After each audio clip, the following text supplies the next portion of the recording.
the word climate in my title, you might have dreaded yet another cautionary tale about us self-destructing in an ever-warming world. But don't worry, instead I'm sharing 3 stories of transformation, 1 about me and 2 about my community. For me, it all started about 35 years ago on a glorious spring afternoon in Lake Country. I was gazing out my kitchen window, enjoying the amazing Okanagan sunflowers that dotted the hills around my home. They reminded me of the fun photos I'd taken a few days earlier of my daughters. This is Casey, and that's Jocelyn. Out of the corner of my eye, I spotted Jocelyn sprinting down the driveway. She barged through the door, gasping, "Mommy, Mommy, guess what?" Then with all the energy and excitement that only a child can muster, she added, "We can save the world." Asking how, I asked how, she explained, "We can start by recycling today." Well, too self-absorbed to care about cans, I did what any self-respecting schmuck would do. I brushed her off, and not just once. After a full week of my pathetic excuses, she cornered me one last time. With eyes blazing, she asked yet again about recycling bins and drop-off locations. Seeing that I still wasn't convinced, she clenched her fist, stamped her little feet, and with tears in her eyes, said, "Mommy, we have to." In that life-changing moment, I truly saw her, heard her, and chose to empower her. Later that day, we picked up blue bins and started sorting our garbage. So not only did my life change that day, so did my career. As a communications specialist to local government, I started studying what motivates people to change and how those motives can change over time, like mine did. Looking back, I now see that I was triggered by a potent mix of heartfelt emotions. I deeply regretted dismissing her. I was embarrassed that I'd been blind to our environmental realities.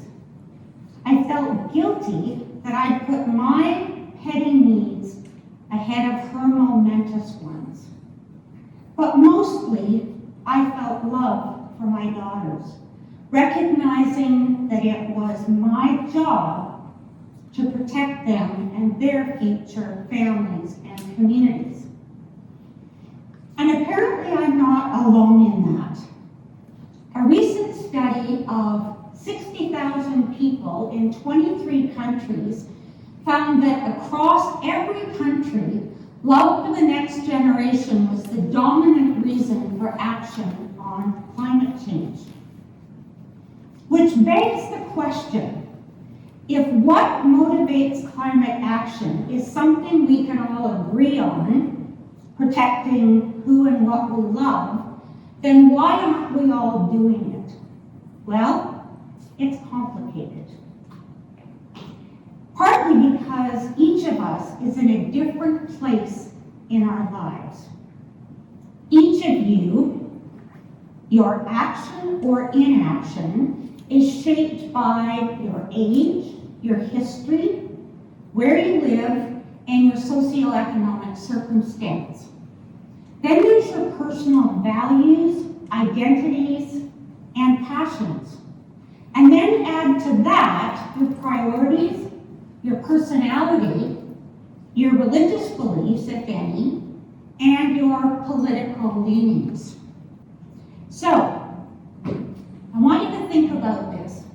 Given that each of us is a one-off behavior change experiment evolving in real time, then how can we possibly communicate the need for climate action at scale?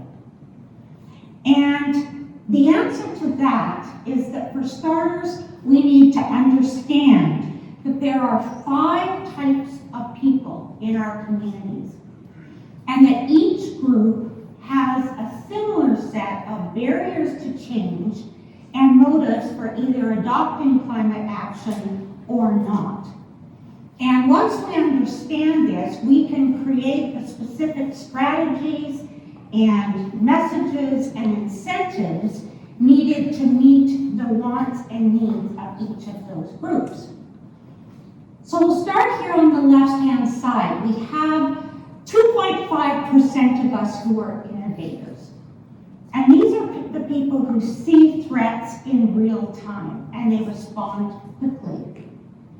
So, related to climate, first of all, there are the people who have strong traditions of connecting with and protecting the land, like our Silex Okanagan people here. Then there are the protesters who fight against the systems that enable environmental destruction or social injustice. Then we have the scientists and the engineers whose boundless curiosity is put to use exploring the causes, effects, and solutions.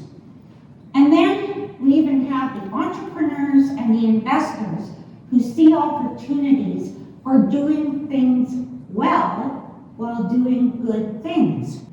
Raise your hand if you know anyone like this. Hey. Okay. So next we have a group called the early adopters. And these are the first people in our communities to embrace climate-friendly behaviors, products, and services. So maybe it's the first family on the block to install solar panels, or the first farmer in the area to experiment with regenerative agriculture, or the first local restaurant to compost its waste. How many of you have been inspired by people like that or businesses like that? Good. Next, we have a group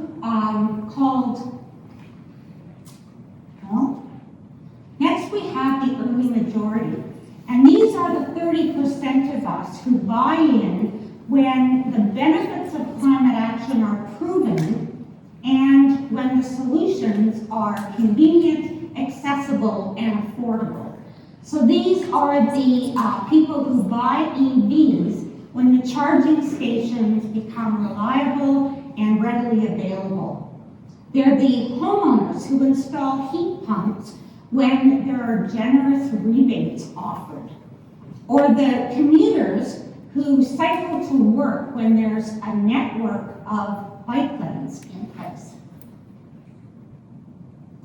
The late majority, this is another third of us, and these are people who respond to legislation or evolving social norms or extreme weather. So for example, these are companies that cut pollution and waste when the government tells them they have to do that.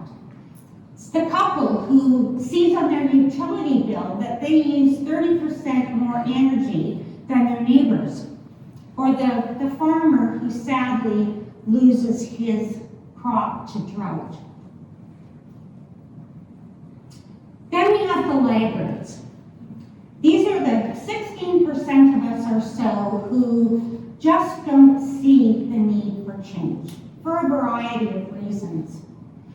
And that doesn't matter because their inaction is more than offset by the rest of us. While we've long applauded the visionaries and the altruists among us, I'd like to propose a new way of thinking. If our shared goal is to protect who and what we love by reducing emissions, then perhaps it's our collective actions that should be most cultivated and celebrated. So I argue that whether you're motivated by environmental, social, or economic incentives or outcomes, it really doesn't matter. Because a liter of water or a kilowatt of energy saved, no matter how, still reduces GHGs and builds climate resilience. But for that mindset to take hold, we have to lose the polarizing judgments that label us either as people who care about climate or those who don't. This one shift alone will reduce stigma while helping more people move toward actions that fit with who they are and where they're at. This paves the way for an emerging trend called climate democracy. And this is where local governments work with citizens very closely to design and deliver climate action plans. And the beauty of this is that it's collaborative, so that it helps build the civic muscle needed to accelerate meaningful and measurable change. This has been done beautifully in Vernon. In 2011, a group of local climate activists formed Climate Action Now, or CAN Now for short, to tackle the area's climate challenges. In 2016, they lobbied City Council for a grassroots plan that was led by volunteers. The city responded by creating a Climate Action Advisory Committee that set the stage for widespread public engagement. And this was incredible because CAN Now then started training 30 climate ambassadors who engaged with more than 1,000 residents in conversations about climate change and climate solutions. The city then hired, those feedback outcomes were then reflected in the city's 2021 Climate Action Plan, which was then recognized provincially for its proactive approach. And since then, the city has hired climate staff and also Youth Climate Corps of BC ambassadors who work during the summer to deliver educational events throughout the city. There's the Climate Action Plan. Another great example of the community approach is Climate Action Ripple Effect, or CARE. Initiated in 2021 by a few very passionate local teachers, CARE is a student education and community engagement program that is now operating in Kelowna and Central Okanagan school districts. Led by the Fresh Outlook Foundation alongside an incredibly small but mighty planning team, CARE is a collaboration that is really unique and is evolving rapidly. We're working with school districts, municipalities, higher education, climate experts, and climate-focused nonprofit organizations and businesses. In a nutshell, what we do at CARE is we match community mentors from all sectors with small student teams from grades 6 to 12. And they collaborate to create projects in support of municipal climate plans and UN Sustainable Development Goals. Along the way, CARE lower students' climate anxiety while building their skills, talents, passions, confidence, and agency. A great example of this, is a project that was developed by students Jade and Haley in partnership with Dr. Mary Stockdale. And they created a proposal that was promoting free transit for youth 18 and under. Their award-winning recommendations were endorsed by the City of Vernon, the Union of BC Municipalities, and are being considered by the province of BC. In 4 short years, CARE has grown from 120 students creating 32 projects to about 800 students and mentors co-creating more than 200 projects. And this year, I'm happy to say, that we're expecting those numbers to double. So lastly, I would like to bring in another concept called the tipping point.